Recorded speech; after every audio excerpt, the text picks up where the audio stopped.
Bonjour à tous, on termine notre tour des repères 3, 6, 9, 12 sur les écrans avec nos ados de plus de 12 ans. Votre enfant s'affranchit de plus en plus des repères familiaux, mais il a encore besoin de vous, même s'il fait tout pour vous faire croire le contraire. Donc, restez disponible. Il n'est pas trop tard pour fixer des limites et pour lui apprendre comment mieux utiliser les écrans. Pour moi, il y a 3 éléments essentiels à retenir que je vais vous développer. Parlez à votre ado des pièges d'Internet, faites de la prévention quant au contenu qu'il peut y trouver. Continuez à limiter le temps d'écran, fixez avec lui des horaires à respecter, notamment pas de connexion la nuit. Et soyez vigilants aux signes d'alerte d'une utilisation problématique des écrans qui peut révéler un mal-être chez votre enfant. Concernant les contenus, à partir de 12 ans, votre enfant surfe seul sur Internet et il peut donc être confronté à de nombreux dangers. Contenu violent ou pornographique, radicalisation, escroquerie, cyberharcèlement, mauvaises rencontres, etc. En tant que parent, votre rôle est donc de guider l'enfant et de le protéger face à cet espace d'insécurité. Votre accompagnement, il est du côté de la prévention. N'attendez pas que votre enfant rencontre des difficultés pour commencer à lui expliquer les difficultés qu'il risque de rencontrer. Anticipez et apprenez-lui à déjouer les dangers d'Internet. Je vous avais expliqué qu'avant 12 ans, vous pouviez parler à votre enfant du droit à l'intimité, du droit à l'image et des 3 principes d'Internet, notamment des fake news. C'est toujours valable, après 12 ans, vous pouvez vous référer à mes précédentes vidéos, mais en plus, échangez avec votre ado sur le téléchargement, légal, illégal, le plagiat, notamment lorsqu'il fait des recherches scolaires sur Internet, le harcèlement sur les réseaux sociaux et les jeux en réseau, et la pornographie. Internet est souvent une porte d'entrée dans la sexualité et un vecteur d'information, malheureusement pas toujours adapté. Il faut savoir que beaucoup d'enfants, notamment avant leur puberté, tombent par hasard sur des sites pornographiques sans l'avoir cherché. Un tiers des enfants de moins de 12 ans ont déjà visionné des images porno sur Internet. D'où l'importance de la prévention et d'installer un logiciel de contrôle parental.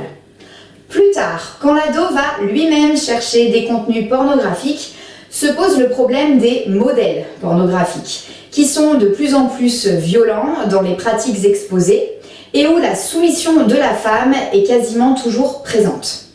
Donc, cela nécessite de bien sensibiliser le jeune à l'écart qu'il y a entre la sexualité réelle et les pratiques exposées sur Internet.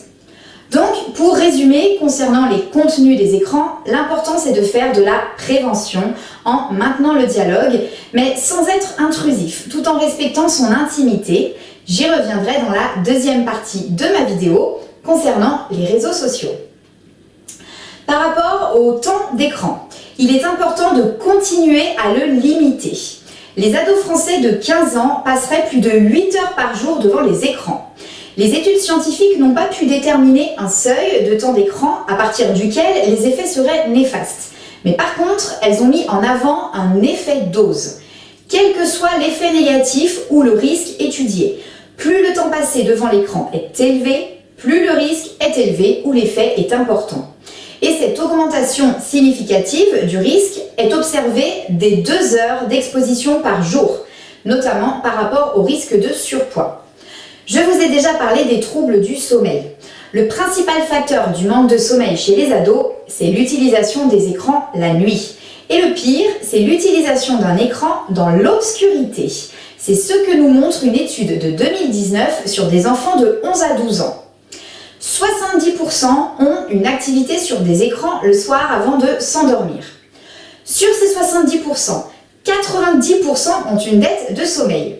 Et ce qui est particulièrement intéressant, c'est que ces jeunes qui utilisent les écrans le soir, dans une pièce éclairée, ont un risque accru de perte de sommeil de 31%, et ce risque passe, tenez-vous bien, à 147% si l'écran est regardé dans le noir. Donc, l'idéal, c'est de couper tout écran 1 heure avant d'aller se coucher. Mais à défaut d'y arriver, il faut garder la pièce éclairée. Serge Tisseron conseille de couper la Wi-Fi la nuit et d'éteindre les téléphones. Bien sûr, pour que votre ado l'accepte, il faut que vous aussi vous montriez l'exemple. Vous pouvez instaurer une règle familiale. À partir de 22 h par exemple, tout le monde éteint son téléphone et le laisse dans une pièce commune. Cela peut paraître difficile, mais laisser votre ado toute la nuit avec son téléphone est risqué. En dehors du problème de la nuit, ce qui reste important dans la gestion du temps d'écran, c'est de préserver les activités sans écran et d'éviter que votre enfant ne s'isole du monde réel. Incitez votre ado à utiliser ces écrans de manière ciblée pour des activités précises et limitées dans le temps et non par ennui. Dans la deuxième partie de ma vidéo, je vous parlerai plus précisément des réseaux sociaux, des jeux vidéo et des signes qui doivent vous alerter. À très vite!